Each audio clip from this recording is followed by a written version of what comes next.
మిత్రులారా నమస్తే. ఈరోజు నాకు నచ్చిన హైకు గురించి ఓ 4 మాటలు.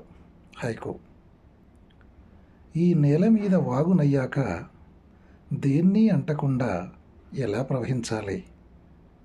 గాలి నాసిరెడ్డి. వావ్! ఎంత అద్భుతమైన తాత్విక చింతనాత్మక సంవేదనలోంచి పుట్టిన కవిత ఇది. అంటే ఈ నేల మీద వాగునయ్యాక, ఒక వాగులా మారిన తర్వాత మరి దేన్ని అంటకుండా నేను ఎట్లా ప్రవహించగలను? అంటే వాగు ప్రవహిస్తూ ముందుకు వెళ్ళిపోతుంది అంతే. సమస్త ప్రాకృతిక అంశాలని తనలో సంలీనం చేసుకుంటూ ముందుకు వెళ్ళిపోతూనే ఉంటుంది వాగు. మరి నేను ఒక వాగులా మారిన తర్వాత, ఒక ప్రవాహంలా మారిన తర్వాత దేన్ని అంటకుండా నేను ఎట్లా వెళ్ళగలను, ఎట్లా ఉండగలను? అంటే వాగు యొక్క లక్షణాలని మనిషికి ఆపాదించి, అట్లనే మనిషి